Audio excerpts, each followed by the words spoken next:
Morning बच्चों। अच्छा, 12th agriculture की क्लास में हमने लास्ट वाली क्लास में बात की थी फल परिरक्षण के बारे में कि फल परिरक्षण क्या होता है, कैसे काम करता है और उसका क्या क्या महत्व है। तो जो उसका महत्व है थोड़ा इम्पोर्टेंट है एग्जाम पर्पज से। तो उसके हमने 5 महत्व के बारे में बात की थी। पहला था आर्थिक महत्व, दूसरा था औद्योगिक महत्व, तीसरा था अपने निर्यात वाला, चौथा अपने रोजगार उपलब्ध करवाता है और पांचवा था संतुलित आहार वाला। तो अब उसी सीरीज में हम आगे वाले चैप्टर में बात करते हैं, मतलब आगे वाले टॉपिक में बात करेंगे कि फल परिरक्षण के सिद्धांत और विधियों की। जब हमें महत्व समझ में आ गया, अब बात करते हैं कि इसमें फल परिरक्षण के लिए कौन कौन से सिद्धांत काम आते हैं और दूसरी बात इसके परिरक्षण करने के लिए कौन कौन सी विधियां होती है।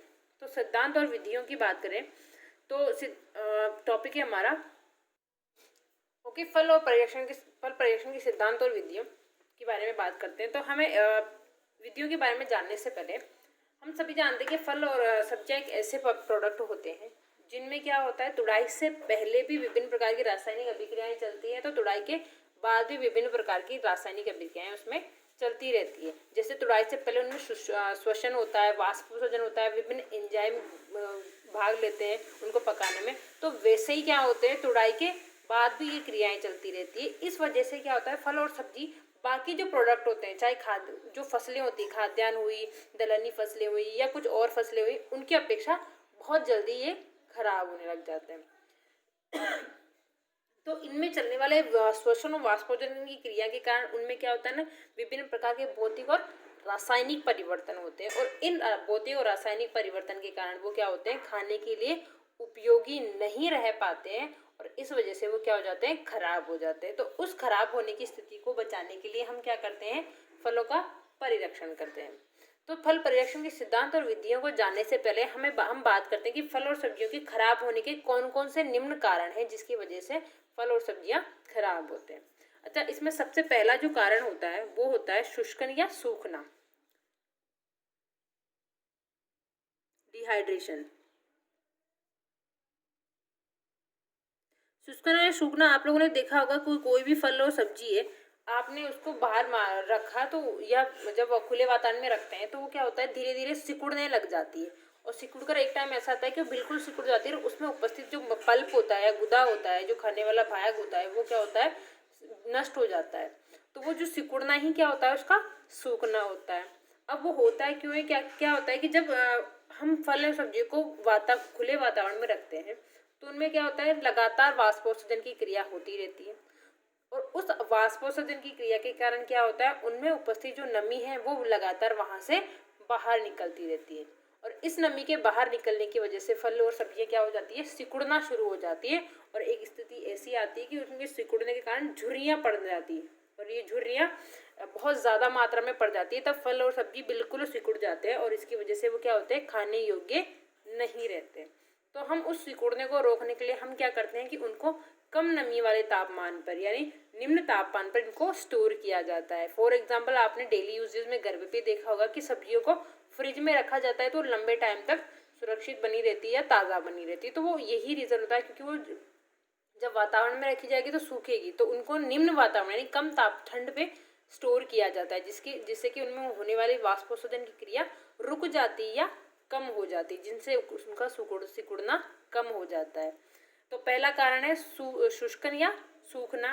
दूसरा जो खराब होने का कारण है वो है उनमें उपस्थित एंजाइमों की क्रियाशीलता। तो दूसरा कारण है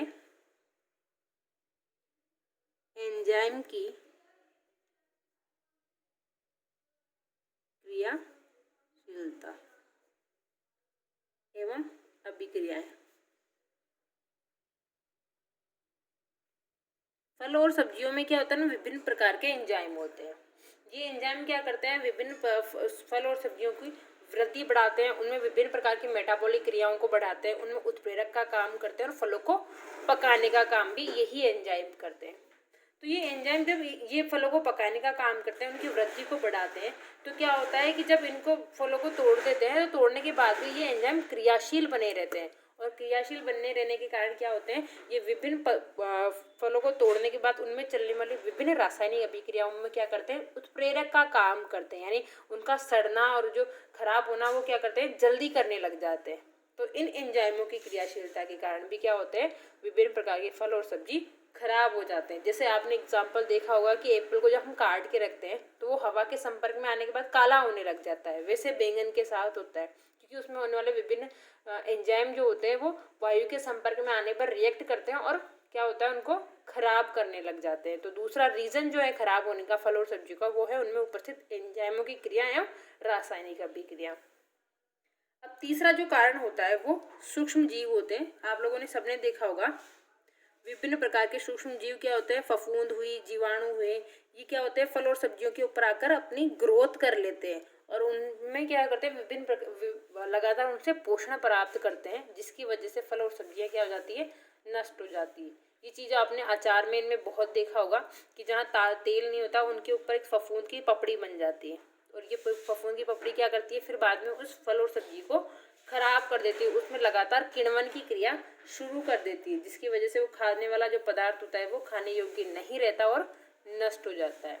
तो खराब होने का तीसरा मेन कारण है विभिन्न प्रकार के सूक्ष्म जीवाणु, चाहे वो यीस्ट हो, फफूंद हो, जीवाणु हो, ये सब क्या करते हैं, फल और सब्जियों को खराब करते हैं। तो ये कुछ मेन सूक्ष्म जीव फल और सब्जियों के खराब होने के कारण है।